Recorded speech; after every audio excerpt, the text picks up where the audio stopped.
Panther shades இருந்துச்சுன்னே சொல்லலாம் அந்த BGM. அப்படி இருக்கிறப்போ ஒரு கூஸ் பம்ப்ஸாக கொடுத்துருச்சுங்க. கொஞ்சம் வெற்றிமாறனோட டைரெக்ஷன் நான் இருக்கேன்டா இன்னுமே ஃபீல்டில் அப்படின்னு. ஏன்னா அவரோட இதுக்கு முன்னாடி வந்த படம்லாம் வந்து அந்த பரோட்டா சூரி, விஜய் சேதுபதி வச்சுலாம் எடுத்தார். அது அந்த அளவுக்கு போகல. பட் இப்போ பேக் டு ட்ராக்.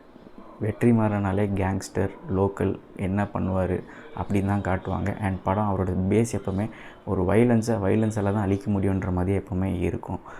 சூப்பராக போகும் படம் பார்ப்போம். இப்போ ஷூட்டிங்குமே போயிட்டுருக்கு. சிம்பு ஒழுங்காக கரெக்டாக ஷூட்டிங்க்கு போயிட்டாருன்னா படம் கரெக்டாக டைமுக்கு ரிலீஸ் ஆகிடும். நம்ம எல்லாமே பார்த்துருவோம். அண்ட் படம் அந்த ப்ரோமோ கடைசியாக முடிகிறப்போ from the untold tale of Vada Chennai அப்படின்ட்டு சொல்லிலாம் முடிக்கிறப்போ வேறு லெவலில் இருந்துச்சு. ஸோ இங்கே நான் என்ன சொல்லி விரும்பினேன்னா, கண்டிப்பாக இது தமிழ் ஆடியன்ஸ் நம்ம சப்போர்ட் பண்ணணும். ஏன்னா இந்த ஒன்றும் இல்லாத படம், இந்த கேஜிஎஃப், கந்தாராக்கெலாம் நம்ம ஊன்றோம். ஆனால் நம்ம இண்டஸ்ட்ரியிலேருந்து ஒரு படம் வந்துச்சுன்னா அதை சப்போர்ட் கூட பண்ண மாட்டேங்கிறோம். எதுவுமே இல்லை, அட்லீஸ்ட் பாராட்டலாம் எஃபர்ட்டுக்குன்னு.